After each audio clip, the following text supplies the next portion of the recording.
Байыркы талаада байыркы таш жатат. Байыркы жылдардын күнүнө какталат. Кээде аны улуган бороон да жалмалап, кээде армандуу булуттан жаш тамат. Алмаш Чойбекова. Сен акындарга аралашып калбадыңбы? Алмаш Чойбекованы көрүп жүрөсүңбү? Деп сурады эжем, атамдын бир тууган карындашы. Каникулда айылга барсам. Жок, көргөнүм жок, дедим. Кантип эле бир жолу да көргөн жоксуң? Эмне ыргечилерге барбайт бекен? Деп шектенди. Билбейм. Акындарга аралашпайт деле окшойт, деп күңкүлдөдүм. Бирок ушуга окшош эле суроону жездем узатканда, Алмаш Чойбекованы жакында эле бир акындын кечесинен көргөнүмдө, кара көз айнек тагынып алганын, жанында абышкасы бар экенин, ал тургай абышкасы кече өтүп жаткан сахнанын жасалгасын, акындын кебете кешпирин, үстүндөгү кийимин сүрөттөп айтып берерин, экөөнүн жанына барып учурашып, өзүмдү тааныштырганымды, Алмаш эженин «Эмне, ыр жазасыңбы?» деп мени кекетип сураганын, анан менин жообумду күтпөй эле «Жазасың да, жазбасаң жаныма келет белең» деп кайра өзүмө суроо берип, шаңкылдап күлгөнүн саймейдиреп айтып бердим. Жездем мени тунжурап угуп туруп, «Анда көзү таптакыр көрбөйт деген сөз чын экен да, деп кейиди. Карып калгандыр байкушум, деди көптө. Мени менен эмес, өзү менен өзү сүйлөшүп аткансып күңгүрөндү. Ушунун баарын эмнеге эжемден жашырып, жездем менен гана сүйлөшкөнүм, сыр сактаганым мага азыр да табышмак. Балким эжем турмушка чыккан күндөн тартып эле жездем туурасында «Ай, жанагы Алмашчы, акын, ошонун күйөөсү болчу экен да. Мөлтүрөп бүлдүргөндөр бышкан кезде деген ыр ушул Байызбекке арналыптыр да» деген күбүр шыбыр кептерди көп укканым үчүнбү, 30 жыл мурун ажырашып кетишсе да, али күнчө экөөнүн сүйүүсү эл оозунда айтыла берген үчүн эжемди аядым бекен? Ким билсин. Айтор ар дайым эжеме «Алмаш Чойбекованы тааныбайм, такыр көрө элекмин» деп калп айтып жүрдүм. О, кийин дагы. Ыр жазасың да, ыр жазбасаң жаныма келет белең, деп кербезденип күлдү Алмаш эже. Башын менин үнүм чыккан жакка бура сүйлөп. Аппак, туп-тунук жүзүнө күрүчтөй тиштери жарашып, кезинде эл суктанганчалык сулуу болгону көрүнүп турат. Башына кара берет кийип, кара көз өйнөк тагынып алыптыр. Жомоктолуп айтылып жүргөндөй эле сулуу аял экен, деп ойлодум ичимден. Анын акындыгына караганда сулуулугун, тагдырын көбүрөөк укчумун. Адатта алгач акындын өзү менен таанышасың, анан ырын тааныйсың, же алгач ырын тааныйсың, анан өзү менен таанышасың. Бирок ырынан, өзүнөн мурун сулуулугу, тагдыры менен таанылган акындар аз эле. Менимче, Алмаш Чойбекова ошондой акын болду. Ошол кече бүткөнчө алардын жанынан жылбай отура бердим. Кечени деле көргөн жокмун. Кулагым Алмаш эже менен абышкасында. Абышкасы эже жакка ыктап, сахнанын эки башына 2 шам жагып коюшуптур. Акын сахнанын оң тарабында отурат. Кылмурут, 30-дун тегерегиндеги жаш жигит экен. Үстөл үстүндө бир нече китеп, бир шише турат. Баланча катарда баланча акын, түкүнчө катарда түкүнчө жазуучу отурат деп айтып отурду. Кечеден кийин Алмаш эже «Мага байланышып тургун, деп кичинекей барак берди. Үй дареги, телефон номеру жазылган баракты колума кармап, колтукташып бараткан 2 кара анды узата карап, тарых музейинин алдында турдум. Токтогулдан Алмаш эжеге арнап бал ала келдим. Ага деп атап алганым жок, бирок ашыгыра калдым. Жездебиз балчы болгон үчүн үйдөн жайы кышы бал үзүлчү эмес. Жатаканада чогуу жашаган Кайрыгүл деген кызды ээрчитип алдым. Баракта жазылган дарек боюнча бат эле таптык. Эшикти ачкан абышкасы: «Эжеңер бул жакта» деп бизди төркү бөлмөгө баштап кирди. Алмаш эже керебетте отурган экен бизди күтүп. Мурдараак телефондон сүйлөшүп барарыбызды айтканбыз. Добушубузга кулак түрүп, босого тарапка башын буруп: «Келгиле кыздар» деп шаңкылдады. Колун керебеттин баш жагында турган үн алгыга узатып, доошун басаңдатты. Кыймыл аракети шамдагай, соо кишидей тимеле. Таң калдым. Көзүн кичинекей ак жоолук менен таңып алыптыр. Керебеттин жанындагы үстөлдү тегеректеп жайгаштык. Абышкасы дасторкон жайды. Бизге кожогат кошулган чай, бутерброд жасап келип, төртөөбүз чай иштик. «Жездеңердин аты Марс, өзү котормочу. Абдрасул Токтомушевдин уулу», деди бизди эже тааныштырып. Абдрасул Токтомушевди ал убакта адабият сабагынан окуп жүргөнбүз да. Кадимки Абдрасул Токтомушевдинбу деп биз жарышып, бир айтып бир койбойбуз. Кайра тагып, кайра таң калабыз. «Силер шашпай чай иче бергиле», деди да абышкасы табагы менен кружкасын көтөрүп ашканага чыгып кетти. Ушуну гана күтүп тургансып, эже чыныдагы балдан кашыктан уучуна азыраак илип, тамшанып жеп алды. «Кап, мага таттуу жегенге болбойт да. Канча операцияны башымдан кечирдим. Андан сырткары 2 бөйрөгүмө катуу суук тийген. Диетада жүргөнүмө көп жыл болду. Ата айлагансып бала алып келгениңди карасаң», деди алда нерсеге кейип. «Бал менин өмүрүмдүн эң бактылуу учуру менен байланышат да», деп кеп баштады эже. «Апам экөөбүздүн 3 коюбуз бар эле. Кеч күздө ошолорду жайлоодогу тайекелердинкине алып келели деп Токтогулдун Ой алма деген жайлоосуна барып калдык. Кашы көзү капкара, кирпиктери төгүлгөн, келишимдүү жигит баян чертип таштын үстүндө отурган экен. Ошол күндөн тартып мен ага ашык болдум. Ал да мага ашык болуптур. Баш кошуп тоодо жашадык. Өзү балчынын баласы болчу. Бирге түтүн булаткан соң өзүбүзчө бал чогулттук, мал курадык. Кийин жолдорубуз айрылды. Бирок ал адам эсимден такыр чыккан жок. Азыр да унутпайм. Адамгерчилиги бийик, келишкен сулуу, анан калса билимдүү адам эле да», деп мага тааныш адамды, мага тааныш окуяларды айтып отурду. «Ошол адам менин жездем да», деп айтып жибере жаздап, өзүмдү араң тыйдым. Ошондо эле айтып койсом болмок экен.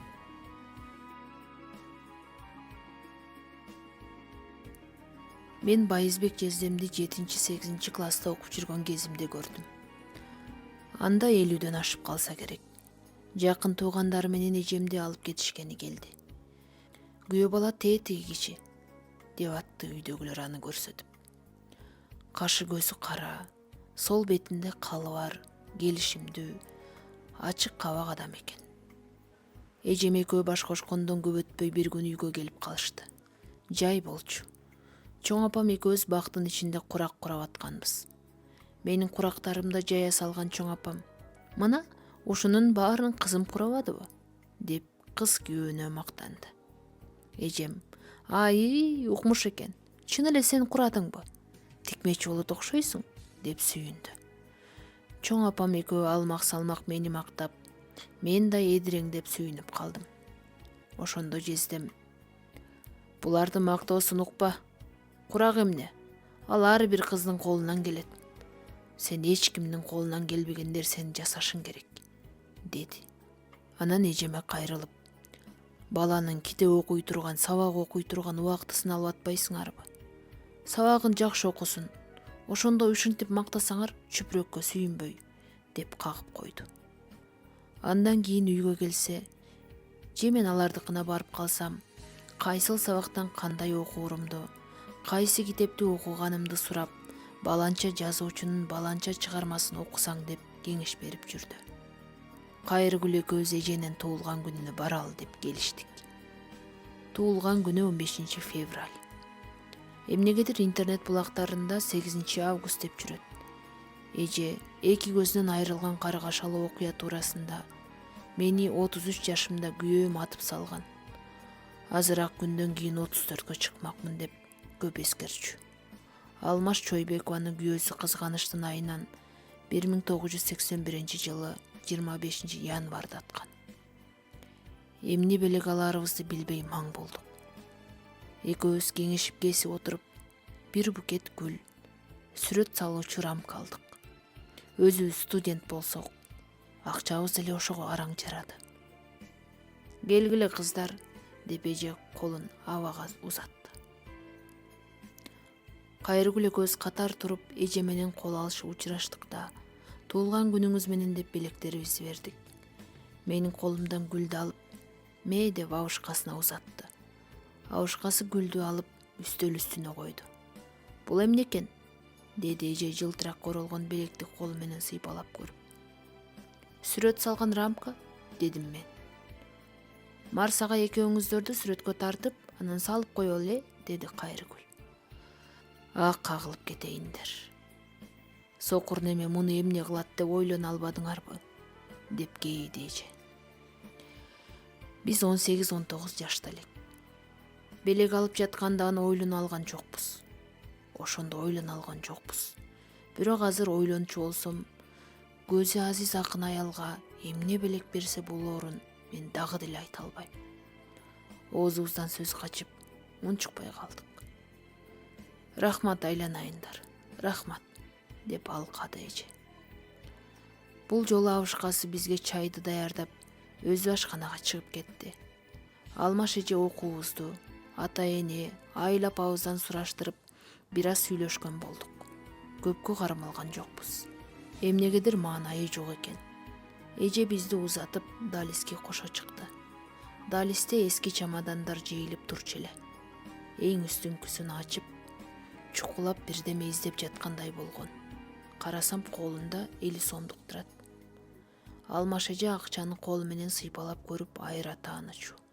Нүкү, бул 100 сомбу же 20 сомбу деп тактап койчу кээде. Кыздар, алгыла, деди. Жол кире кылып кетесиңер. Жок, деп тартындык. Алгыла, уят болот. Эжеңердин үйүнөн кур чыкпагыла, деп буйра сүйлөдү. Эже берген акчага Кайрыгүл экөөбүз филармониянын жер төлөөсүнөн калың дептерден экини сатып алдык. Ырларыбызды ушул дептерге жазалы деп сүйлөштүк. Экөөбүз тең жаңыдан ыр жазып келатканбыз. Мен сырты кызыл, Кайрыгүл сырты көк дептер тандады. Мен андан кийин далай дептер толтурдум. Бирок Кайрыгүлдүн ошол дептери да толбой калды көрүнөт. Эртеле турмушка чыгып кеткен. Төрөттөн каза болду деп уктум. Жаным сыздады.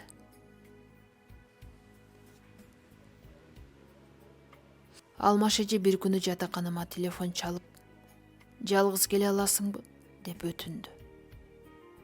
Менин жууна турган убагым келип калды. Сени жардамга чакырдым, деди. Өзү жанымда туруп кайсы ишти кандай жасашым керек экенин айтып атты. Мен ал айткандай кылып, ваннаны тазалап жууп, жылуу суу толтуруп даярдадым. Баары оюндагыдай болгон соң, азыр мен көзүмдү чечем. Сен коркуп кетпегин, макулбу? Деп эскертти. Макул, дедим да, өзүм эжени карап турдум.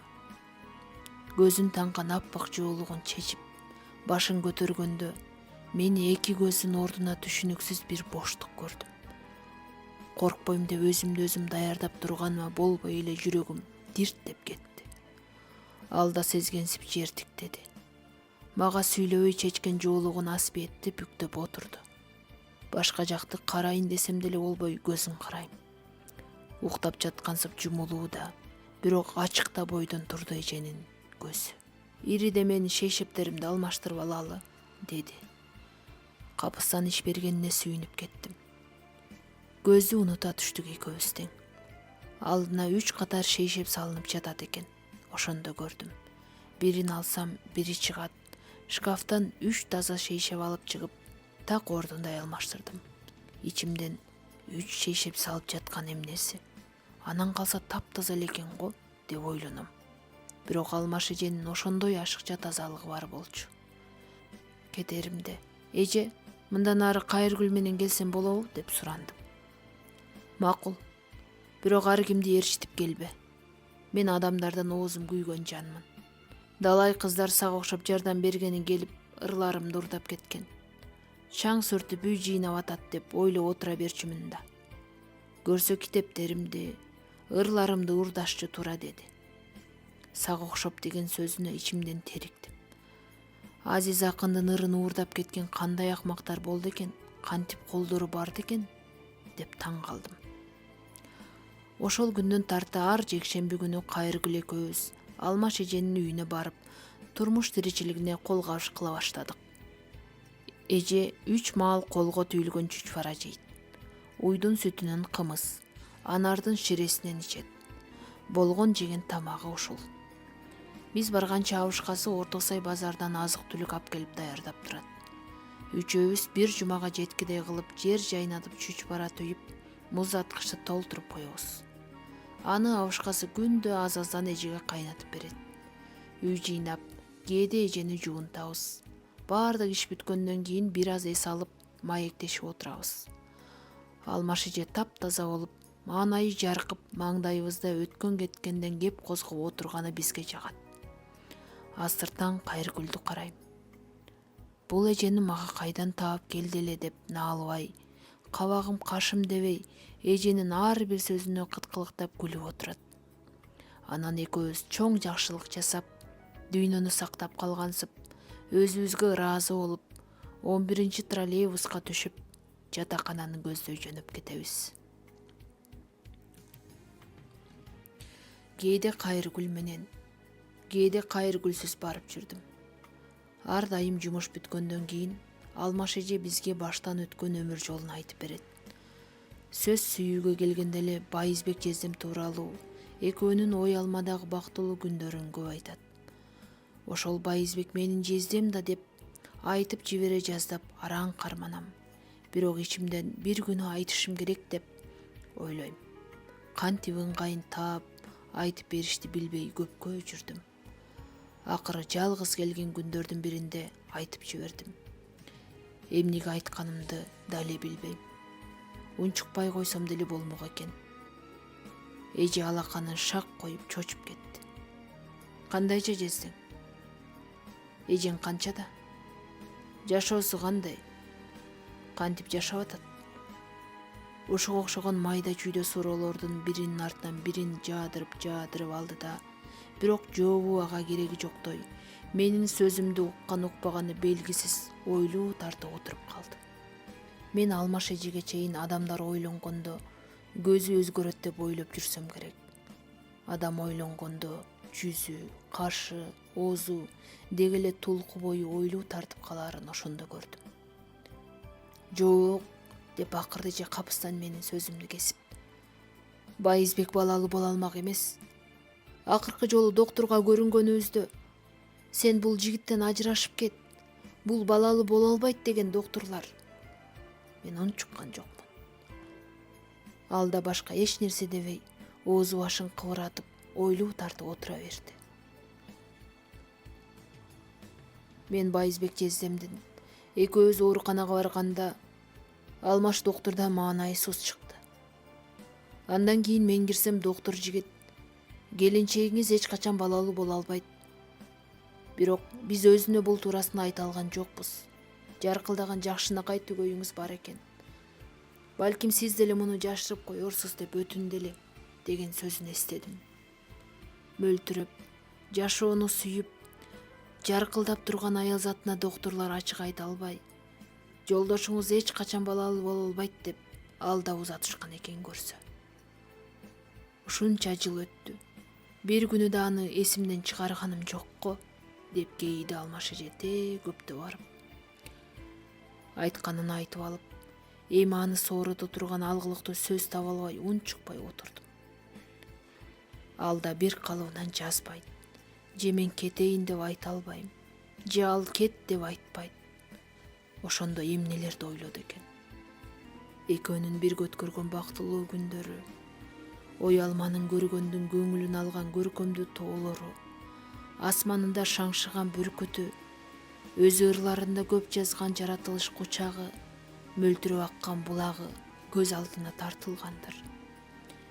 Бүлдүркөндөр мөлтүрөп бышкан кезде, бүркүт шаңшып асманга учкан кезде, саамайларын сеңселткен ак кайыңдар самашып сагынчымды уккан кезде барам сага. Ошол күндөн тартып Алмаш эже экөөбүз абышкасына угузбай шыбырашып сүйлөшчү болдук. Мен эми аны эч качан көрбөйм деп ойлочумун да. Бирок сени мага Кудай өзү айдап келбедиби? Сүйүү улуу нерсе. Сен ага кызганчактык кылбагын. Эжеңе айтпай сыр сактай аласыңбы? Деп сурайт. Ооба деп убада берем мен. Түшүнүп түшүнбөй эле макул дейм. Сен улуу сүйүүнү көкүрөгүндө көтөрүп жүргөндөргө жардам бер. Бизди кезиктир. Мен көзүмдүн тирүүсүндө аны менен дагы бир жолу жолугушушум керек. Азыр эмес, кийин. Оң көзүндө үмүт бар деп доктурлар айтып жүрүшпөйбү? Буюрса көзүм көрүп калат. Канча жылдан бери жалаң чучвара жей берип толуп кеттим. Арыктайм. Момун айлар жок болот. Курсагын кармалап. Жашоом өзгөрөт. Эркиндикке чыгам. Андан кийин Байызбекке жолугам. Азыр эмес. Кийин деп көп айтат. Мен ишенчү эмес элем. Негедир кийин келбечүдөй сезиле берчү.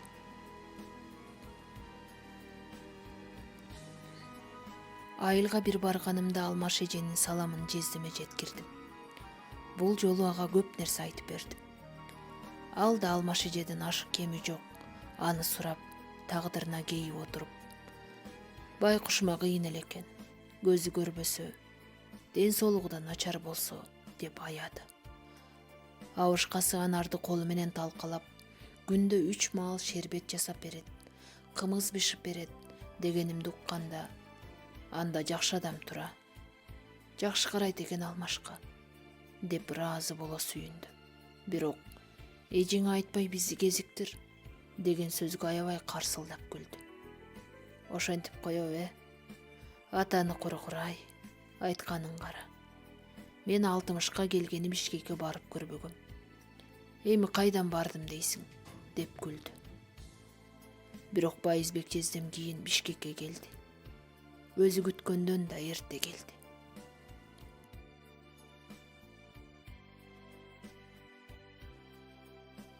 Алмаш эженин мүнөзү өзгөрдү.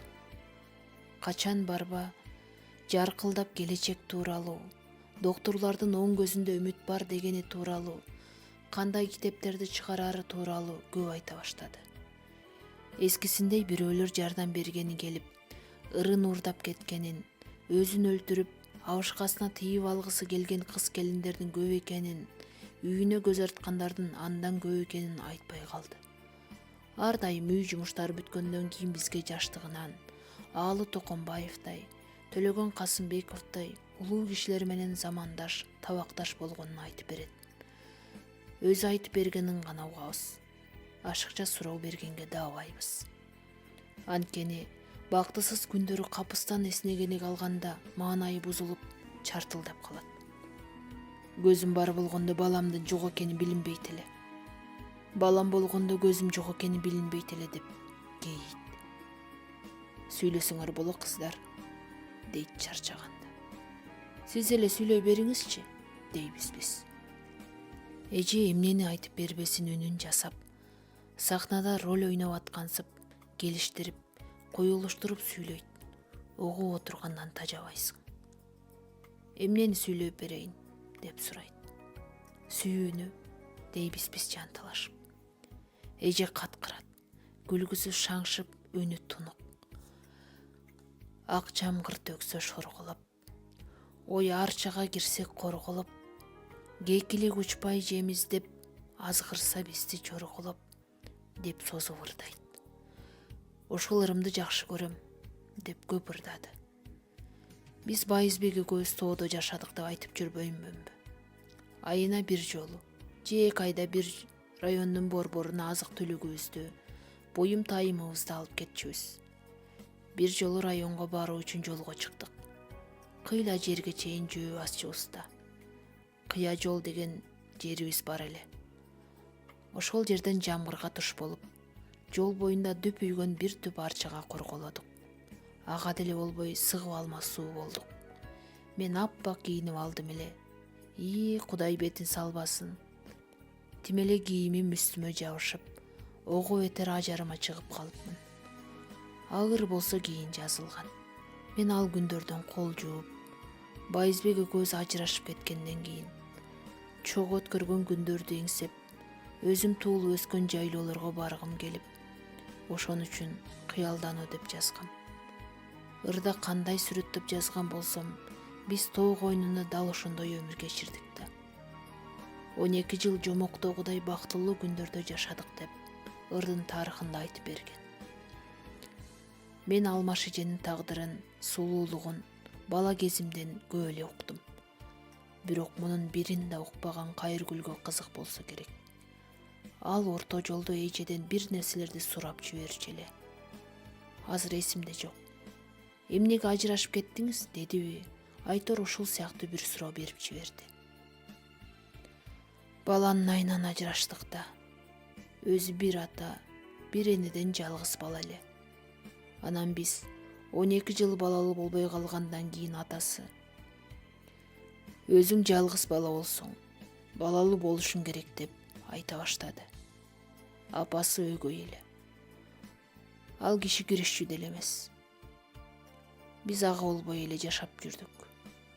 Бирок мен кийин Ош театрында иштеп, Байызбек тоодо балчылык менен алектенип жүргөндө, бизди көрө албастар: "Алмаш сени чанды, эми ал келбейт, ал атактуу болуп кетти" деп ар кандай сөздү чаргытып, бузуп жүрүшүп, акыры ал башкага үйлөнүп алды. Мен да өз жолум менен кеттим деп жооп берди. Тыйылбай күндүр түндүр жамгыр төксө, шыбырап кулайт улам жашыл чөпкө. Эрксизден эске салам убайымды, эзелтен тагдыр өксүк, дүйнө бөксө.